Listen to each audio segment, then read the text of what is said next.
बिस्मिल्लाहिर्रहमानिर्रहीम। अस्सलाम वालेकुम डियर स्टूडेंट्स, उम्मीद करता हूँ सब लोग खैरियत होंगे।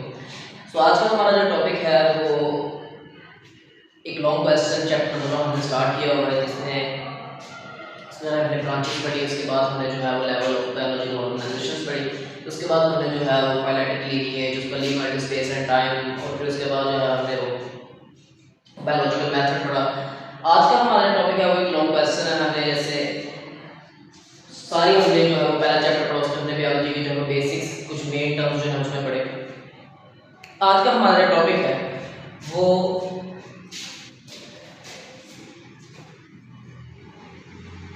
बायोलॉजी एंड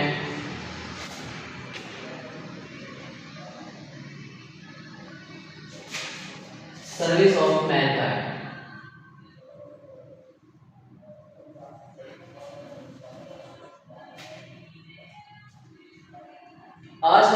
आज के टॉपिक में हम ये देखेंगे कि बायोलॉजी की स्टडी या बायोलॉजी ने मैनकाइंड यानी इंसानियत के लिए हमारे पास क्या क्या है, बायोलॉजी की जो है वो कंट्रीब्यूशंस क्या है इंसानियत के लिए, वो हम जो है वो डिफरेंट एंगल्स के साथ हम देखेंगे। इस टॉपिक को अगर हम डिटेल से अगर बुक में पढ़े तो इसमें हमारे पास जो है वो 3 मेन पॉइंट्स जो है वो निकलते हैं।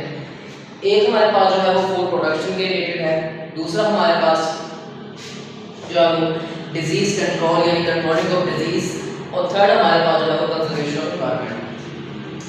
सबसे पहले हमारे पास में जो हेडिंग है वो हमारे पास फूड प्रोडक्शन यानी फूड की प्रोडक्शन के अंदर बायोलॉजी का हमारे पास क्या रोल है, उसमें क्या उसकी कंट्रीब्यूशन है। सो मेन टॉपिक हमारे पास जो है वो क्या है, फूड प्रोडक्शन। Food production.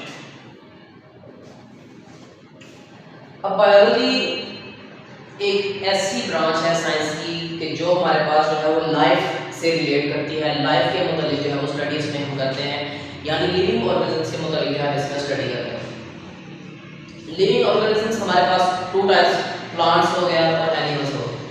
अब फूड प्रोडक्शन के अंदर सबसे पहले जो हमारे पास इसमें पॉइंट आया कि बायोलॉजी हमें एक फूड सोर्स मुहैया करती है, यानी कि हमारे पास मेन स्ट्रीम्स कुछ ऐसी हैं जिससे हम फूड ऑब्टेन करते हैं। इसमें हम 2 चीजें हमारे पास जो है वो 2 मतलब कि मेन जो लिविंग ऑर्गेनिज्म हमारे पास एनिमल्स एंड प्लांट्स, यानी इसमें जो है एनिमल एंड प्लांट्स।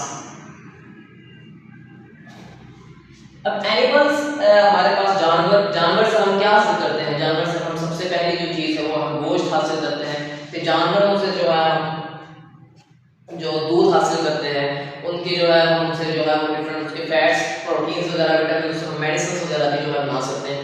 तो इसको जो है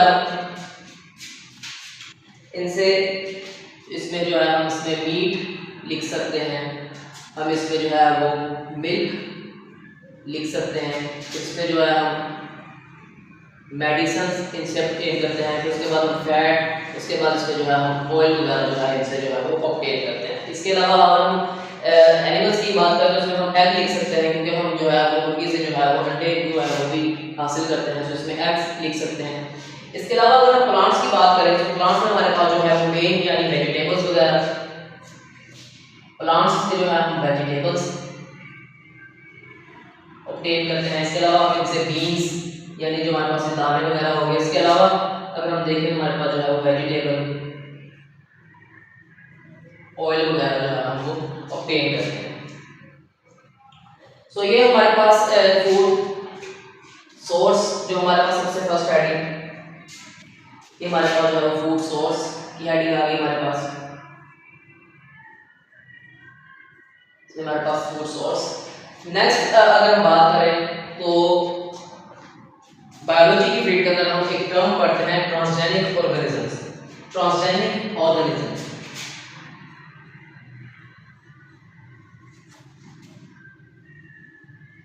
ट्रांसजेनिक ऑर्गेनिजम्स। अब ट्रांसजेनिक ऑर्गेनिजम्स ये भी एक बायोटेक्नोलॉजी की ही फील्ड है। बायोटेक्नोलॉजी के पहले हम इसकी ब्रांच में जब हमने ब्रांचेस ऑफ बायोलॉजी पढ़ा तो उसमें हमने देखा था कि हमारे पास जो है बायोटेक्नोलॉजी एक ऐसी ब्रांच होती है जिसमें हम लिविंग ऑर्गेनिजम्स के प्रोसेसेस, लिविंग ऑर्गेनिजम्स के पार्ट्स के लिविंग ऑर्गेनिजम्स को भी यूज करते हैं इंसान की फ्लावर बहबूद के लिए या ऑर्गेनिजम्स की फ्लावर बहबूद के लिए। सो ट्रांसजेनिक ऑर्गेनिजम्स ऐसे ऑर्गेनिज्म होते हैं जिनके अंदर फॉरेन डीएनए इंसर्ट किया जाता है, यानी the organism which have foreign DNA, the organisms in which foreign DNA has been inserted are called transgenic organisms. इसकी डेफिनेशन अगर हम लिखना चाहें, the organisms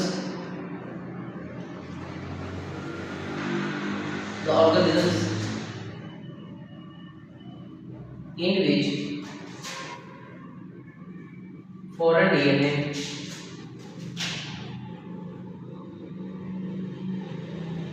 has been, यानी एक ऐसा ऑर्गेनिज्म जिसके अंदर दूसरे ऑर्गेनिज्म का जो है वो डीएनए मौजूद होगा। यानी इसमें हम इस तरह कह सकते हैं कि अगर हम किसी जानवर को देखते हैं उसके अंदर हमें एक कैरेक्टर या ट्रेट जो है या क्वालिटी हमें बहुत जो है उससे हमारा हमें फायदा हो रहा है या वो हमारे काम की है, तो हम इस तरह करते हैं कि जिस ऑर्गेनिज्म में हम वो ट्रेट या वो कैरेक्टर लाना चाहते हैं उसका जीन जो है वो उन दोनों का जीन हम कंबाइन करके उस ऑर्गेनिज्म में जो है वो ट्रांसप्लांट करते हैं, इंसर्ट करते हैं, इस तरह जो है वो उस ऑर्गेनिज्म के अंदर भी वो क्वालिटी या उसकी ब्रीड के अंदर वो क्वालिटी जो है वो आ जाती है। सो इसमें जो है ये भी हमारे पास जो है बायोलॉजी इसमें एक वाइटल रोल जो है वो प्ले करती है। इसके बाद अगर हम देखें तो नेक्स्ट टेक्निक, वो भी हमारे पास एक टेक्निक है और वो जो है उसे हम कहते हैं tissue culturing.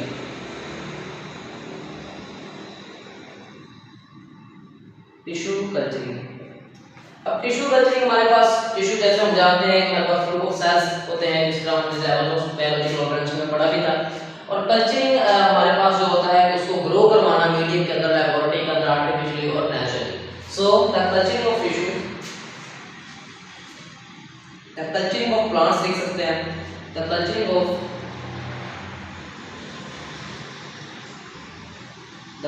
Of plants by using tissues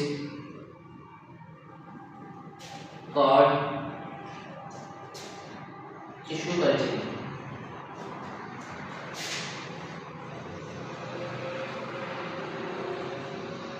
यानी इसके अंदर भी जो है प्लांट्स के अंदर कोई कैरेक्टर या कोई ट्रेट या कोई खूबी लाने के लिए जो है प्लांट्स को जो है वो ग्रो करते हैं मीडियम के अंदर, और उसमें जो है हमको प्लांट्स के अंदर जो है उससे कोई भी अगर हम फूड प्रोडक्ट्स लेना चाहते हैं तो उससे जो है इजीली वो फूड जो है वो ऑब्टेन हो जाता है।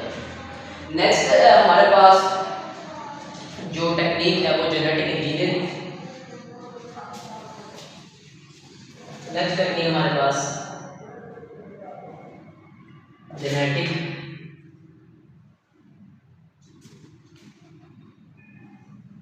इंजीनियरिंग। अब जेनेटिक इंजीनियरिंग हमारे पास इसमें ये भी बायोटेक्नोलॉजी की एक मेन फील्ड है।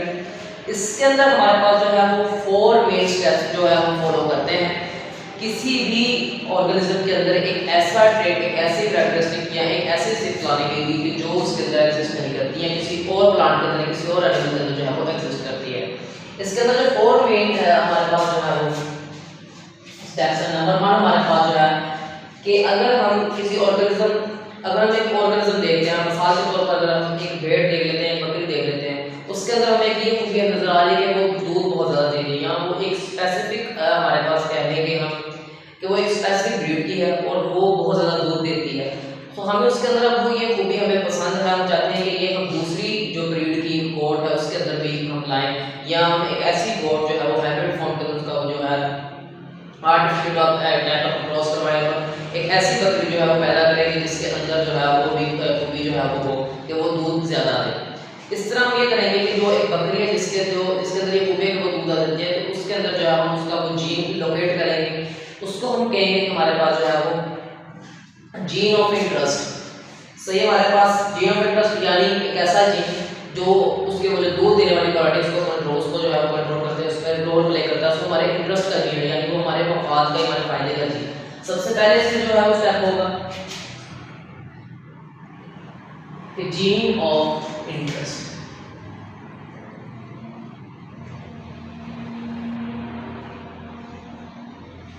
अब इसके अंदर जो है हमारे पास इसकी हम यहाँ पर जो है वो आइसोलेशन हम कह सकते हैं।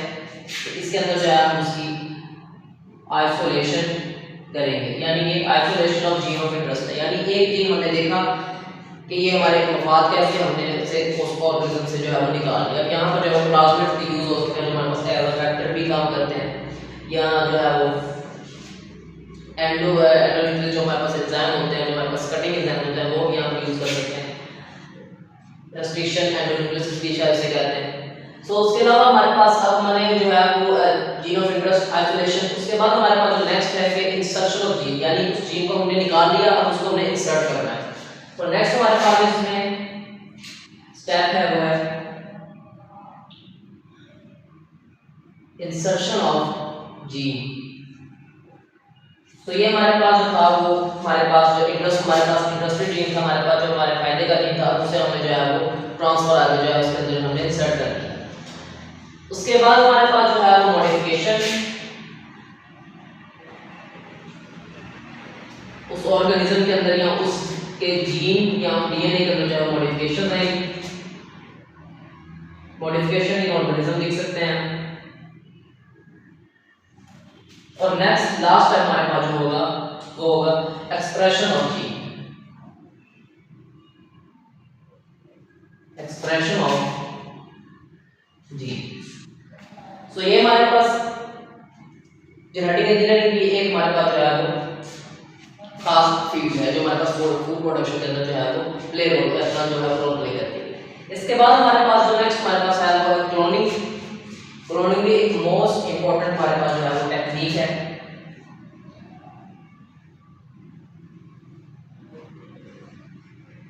अब क्लोनिंग के बाद क्लोनिंग के बारे में जो है हम पढ़ भी चुके हैं, हमने बहुत सुना भी है।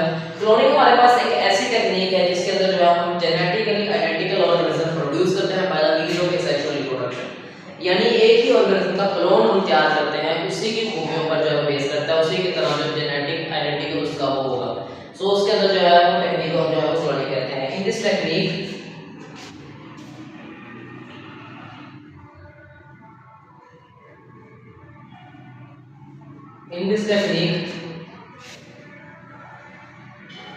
genetically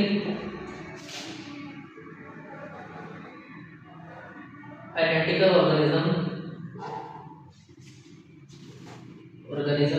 is produced by means of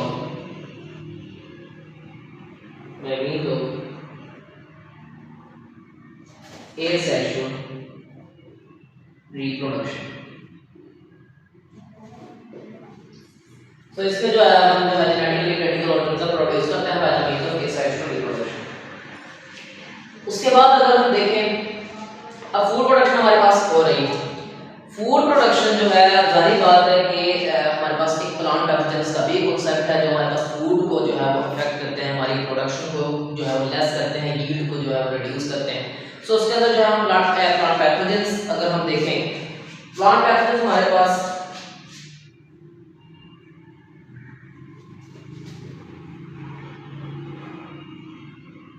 plant pathogens हमारे पास जो है वो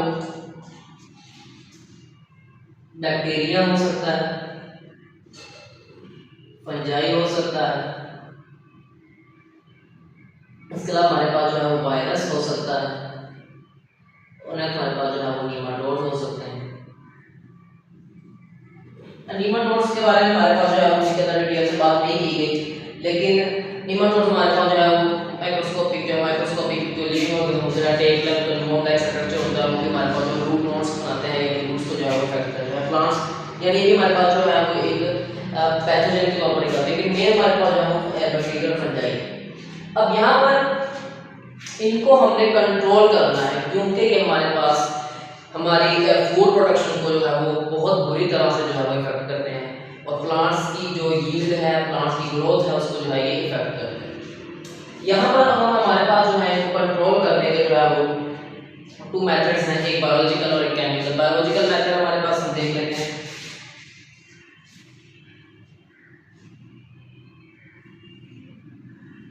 biological control,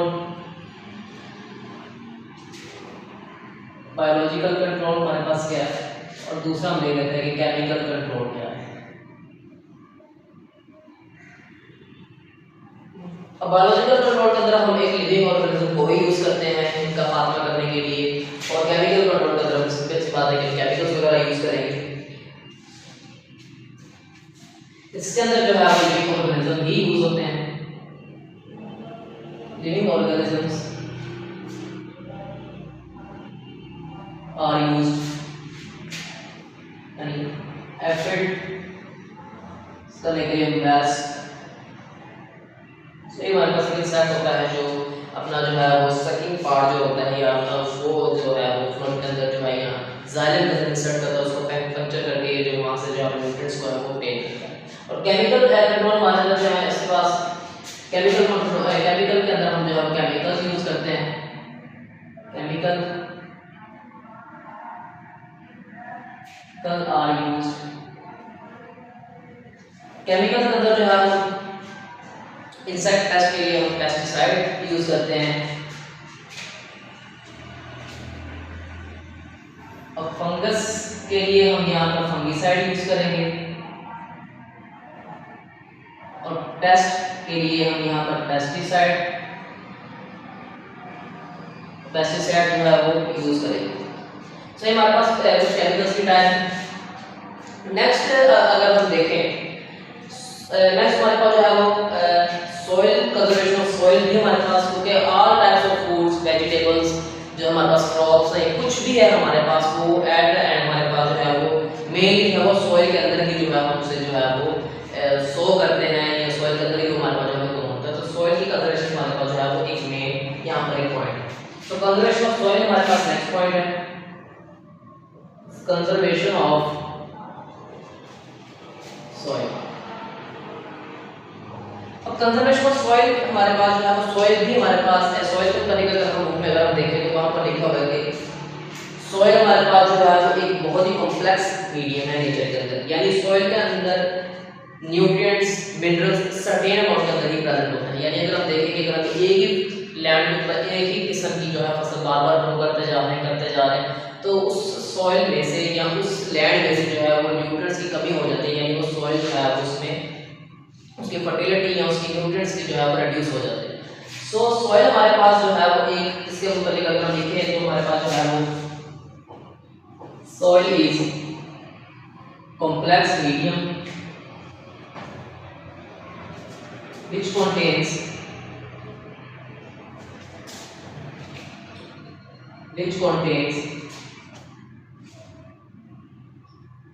nutrients and minerals in certain amount, यानी तमाम किस्म के न्यूट्रिएंट्स जो है वो इसके एक मखसूस मिकदार के अंदर, ये नहीं कि हमारे पास जो है वो बहुत ही ज़्यादा वाटर मिकदार में यानी कभी खत्म नहीं होंगे, लेकिन ऐसा नहीं है। न्यूट्रिएंट्स की मिकदार जो है वो सॉइल के अंदर कम हो जाती है अगर हम जो है वो रिपीटेशन ऑफ सेम क्रॉप जो है वो करें। सो सॉइल का भी हम जो है वो इस्तेमाल जो है मेजर इस्तेमाल नहीं कर सकते, इसके अंदर भी जो है वो कुदरत ने जो है वो सर्टेन अमाउंट के अंदर न्यूट्रिएंट्स वगैरह मिनरल्स वगैरह रखे। सो यहाँ पर जो है वो जाहिर बात है कि हमें सॉइल की कंजर्व करने की जरूरत है। तो इसके मुताबिक हमारे पास एक टेक्निक यूज होती है, उसे कहते हैं hydroponic culture technique. Hydroponic culture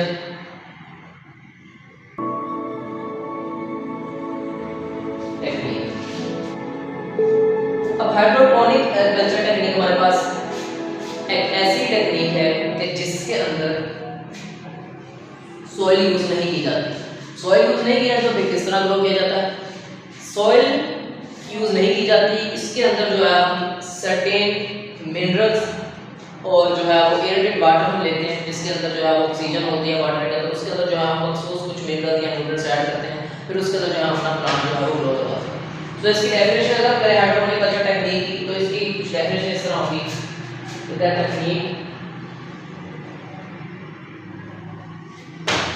the technique in which plants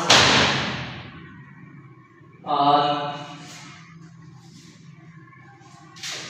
in which plants are grown in air-filled water and certain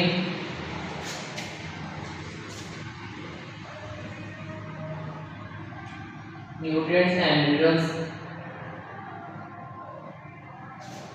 are added to. इस टेक्निक के अंदर सॉइल यूज नहीं की जाती और एयर फिल्ड वाटर के अंदर ये न्यूट्रिएंट्स मिनरल्स ऐड करके वहां पर जो है प्लांट को ग्रो करवाया जाता है। इसके अलावा सो ये हमारे पास इसका जो है वो एडवांटेज, अगर हम इसमें एडवांटेज लिखना चाहें तो इसमें हम लिख सकते हैं कि जो एस्ट्रोनॉट्स होते हैं यानी जो है वो जो खला में जाकर जो है वो दूसरे जो प्लैनेट्स के ऊपर जो है वो स्पेस में जाकर जो एक्सपेरिमेंटेशंस या रिसर्च वगैरह करते हैं, क्योंकि वहां पर जो है वो मट्टी का कोई कॉन्सेप्ट अभी तक फिलहाल नहीं है, मट्टी जो है वो वहां पर अवेलेबल नहीं है। सो वहां पर जो है ये टेक्निक यूज की जाती है ताकि वहां पर जो है वो प्लांट्स वगैरह या अपना फूड वगैरह जो है वो ग्रो करवाया जा सके। तो इसमें जो हम लिख सकते हैं कि astronauts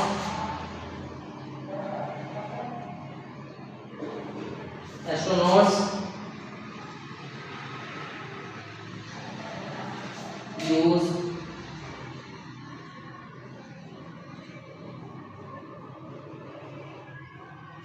the astronauts use this technique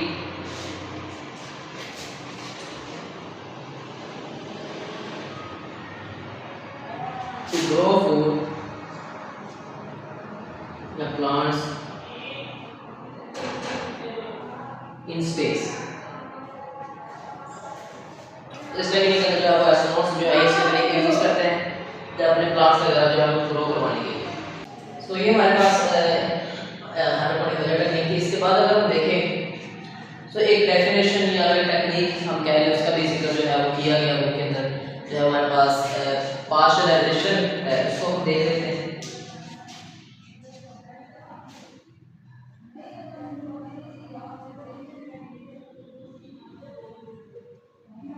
pasteurisation, अब इस ये पास्चराइजेशन एक सारी बात है, साइंटिस्ट लुइस पास्चर के नेम पर रखी गई है।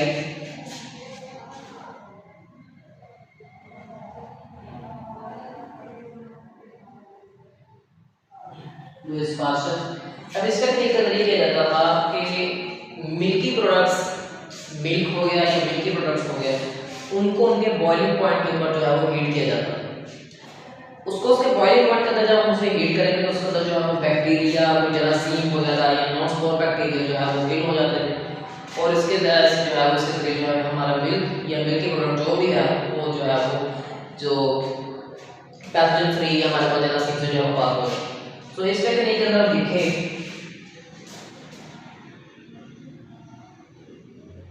कि मिल्क और milky products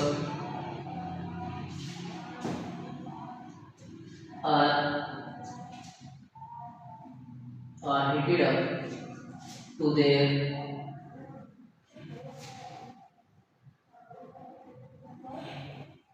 boiling point to kill non-spore bacteria. So हमारे पास टेक्निक है जिसका जो है मिल्क और मिल्की प्रोडक्ट्स का जो है उनके उसके बॉइलिंग पॉइंट तक जो है हम उसे हीट करते ताकि हमारे पास जो है उसमें नॉन स्पोर बैक्टीरिया या बैक्टीरिया जरासीम वगैरह जो है वो किल हो सके। सो ये हमारे पास जो था वो आज का टॉपिक था, इसको जो है हम दोबारा सारा टॉपिक जो है वो रिव्यू कर लेते हैं। सबसे पहले जो है हमने आज का टॉपिक हमारा था कि बायोलॉजी को उसकी सर्विस किया है इंसानियत के लिए, या बायोलॉजी की स्टडी ने इंसानियत के लिए क्या किया है। सो उसमें अंदर जो हमारे पास है सबसे फर्स्ट हेडिंग थी इसमें जो है फूड प्रोडक्शन की थी। सो फूड प्रोडक्शन के अंदर हमने सबसे पहले देखा कि फूड को हासिल करने के लिए या फूड के लिए फूड प्रिपेयर करने के लिए बायोलॉजी ने क्या क्या उसकी खिदमत है, क्या रोल है उसका। उसके अंदर सबसे पहले हमने फूड सोर्स हमारे पास है, फूड सोर्स का हम देखा कि दो two main sources of food है जिससे हम जो है वो फूड ऑब्टेन करते हैं, एक एनिमल्स, एक प्लांट्स। एनिमल्स से हम मीट हासिल करते हैं, हम मिल्क हासिल करते हैं, मेडिसिन वगैरह उनसे बना सकते हैं, हम उनसे फैट वगैरह लेते हैं, उसके अंदर हम विटामिन, कार्बोहाइड्रेट्स कुछ भी इसमें जो है वो कर सकते हैं, विटामिन वगैरह। उससे हम जो है वो एनिमल्स से ऑयल वगैरह लेते हैं और एग्स वगैरह लेते हैं। प्लांट्स से जो है वेजिटेबल्स, बीन्स और वेजिटेबल ऑयल। इसके बाद हमने ट्रांसजेनिक ऑर्गेनिज्म। ट्रांसजेनिक ऑर्गेनिज्म के बारे में पढ़ा गया organism in which foreign DNA are inserted या organism having foreign DNA are called transgenic organism. Transgenic organisms genetic engineering, cloning, ये तमाम जो है वो बायोटेक्नोलॉजी की ही फील्ड्स हैं, जिसमें हम ये देखते हैं कि अगर हम किसी ऑर्गेनिज्म में एक खसूसियत, एक खासियत, एक करैक्टरिस्टिक, एक ट्रेट या हमारे पास जो है उसमें खूबी देखते हैं कि अगर हम चाहते हैं कि ये खूबी हमारे और वो खूबी हमारे इंटरेस्ट की हो और हम चाहें कि ये किसी और भी एनिमल या किसी और भी जो है वो जो दूसरे लिविंग ऑर्गेनिज्म में हम लोग ट्रांसफर कर सकें, या एक ऐसी ब्रीड हम देखें उसमें एक ट्रेट, एक करैक्टर हमें को एक सिर्फ ऐसी नजर आए कि हम चाहें कि ये दूसरे हम जो है प्लांट या दूसरे जो है वो एनिमल की ब्रीड के अंदर हम इसे ट्रांसफर करना चाहें, तो फिर ये जो है वो टेक्निक्स यूज करते हैं। हम उस ऑर्गेनिज्म का डीएनए, उस ऑर्गेनिज्म का जीन, उस ऑर्गेनिज्म का वो जो उस ट्रेट को कंट्रोल करने वाला जीन है वो उस दूसरे ऑर्गेनिज्म के अंदर जो उसका पीस कट करके हम दूसरे ऑर्गेनिज्म के अंदर जो है उसे ट्रांसफर करते हैं। सो टिश्यू कल्चरिंग हमारे पास नेक्स्ट टेक्निक थी that culturing of plants by using tissue और पार्ट टिश्यू कल्चरिंग। इसके अंदर प्लांट्स के टिश्यू वगैरह की कटिंग वगैरह करके जो है उनको आर्टिफिशियली जो है लैबोरेटरी में जो है वो ग्रो करवाते हैं। इसके बाद हमारे पास जेनेटिक इंजीनियरिंग। जेनेटिक इंजीनियरिंग भी हमारे पास एक बायोटेक्नोलॉजी की मेन फील्ड है। और बायोटेक्नोलॉजी के जेनेटिक इंजीनियरिंग के अंदर हम जीन, एक ऑर्गेनिज्म के अंदर हमने एक जीन देखा, वो जीन हमारे इंटरेस्ट का है, अब हम उसको आइसोलेट करेंगे। आइसोलेट कहते हैं कि उस जीन को उस ऑर्गेनिज्म के अंदर से निकाल देना, यानी उसको उस ऑर्गेनिज्म से आइसोलेट कर देना। उस जीन को उस ऑर्गेनिज्म से हमने उस जीन को आइसोलेट कर लिया। नेक्स्ट स्टेप हमारे पास क्या होगा कि हम जिस ऑर्गेनिज्म के अंदर उसको इंसर्ट करना चाहते हैं उस ऑर्गेनिज्म के अंदर उसे हम इंसर्ट कर देंगे। उस ऑर्गेनिज्म के अंदर इंसर्ट करने के बाद उस ऑर्गेनिज्म के अंदर हम मॉडिफिकेशंस लाएंगे या उस मॉडिफिकेशन उसके अंदर का जो है वो खत्म होगी। और नेक्स्ट हमारे पास जो लास्ट स्टेप होगा कि वो जीन है जो है जब वो प्रोटीन जो है वो अपने आप को उसके अंदर एक्सप्रेस करेंगे, यानी कोई भी ये जनरल सी बात है कि किसी ऑर्गेनिज्म के अंदर या किसी लिविंग ऑर्गेनिज्म के अंदर कोई जीन है तो उसको खुद को एक्सप्रेस जरूर करेगा। तो यही वो बिल्कुल वो बात है।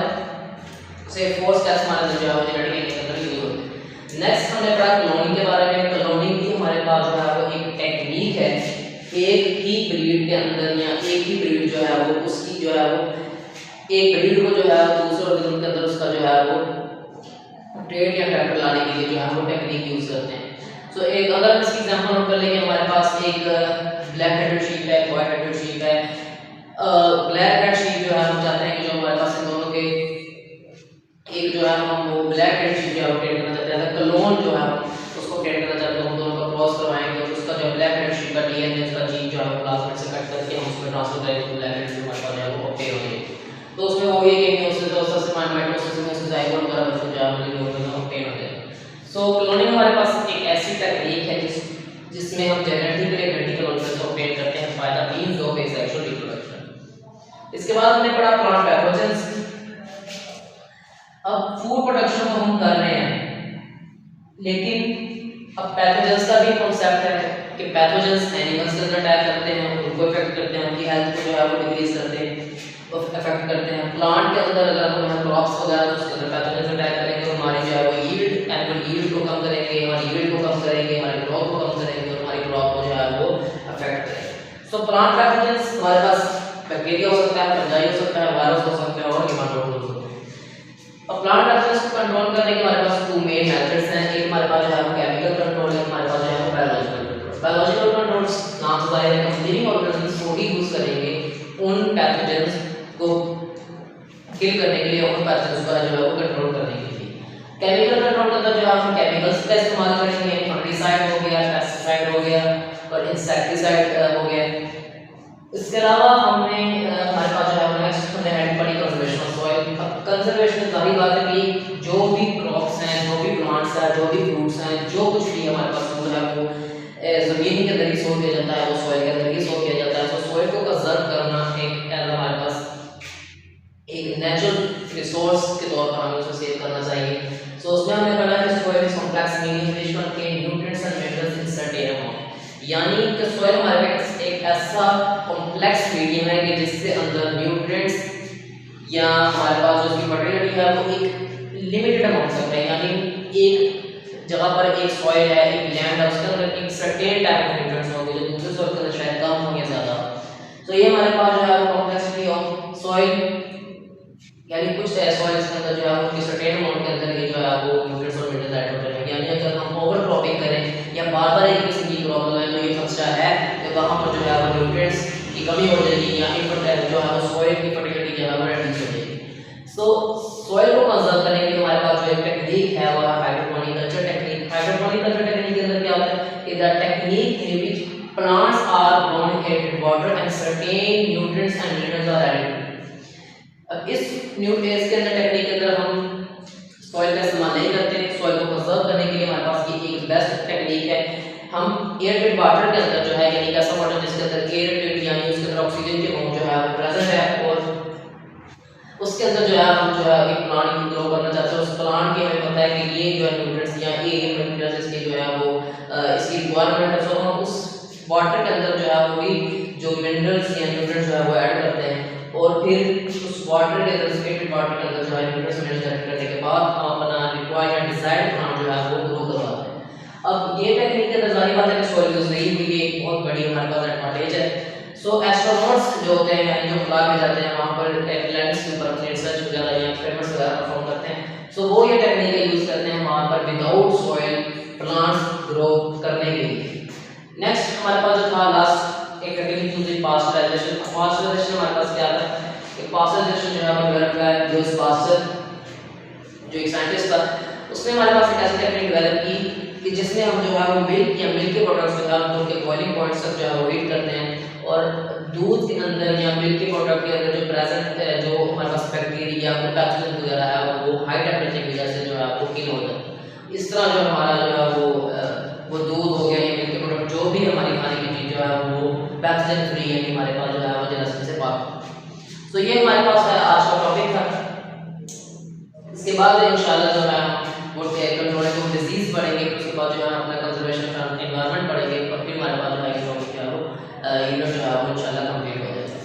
आज के टॉपिक के अलावा आज के टॉपिक के हवाले से कोई भी आपका क्वेश्चन है, कोई भी आपकी क्वेरी है तो आप ईमेल करके पूछ सकते हैं, आप कमेंट सेक्शन में पूछ सकते हैं, डायरेक्ट मैसेज करके जो है वो पूछ सकते हैं। तो इंशाल्लाह कोशिश की जाएगी आपका क्वेश्चन का जो है ये आपका क्वेरी का जो है वो जल्द से जल्द जवाब दिया जाए, मुकम्मल तौर पर जो है आपको सेटिस्फाई करने की पूरी कोशिश की जाए। आज के इतना काफ़ी है, अपनी दुआ में याद रखिएगा। अल्लाह हाफ़िज़।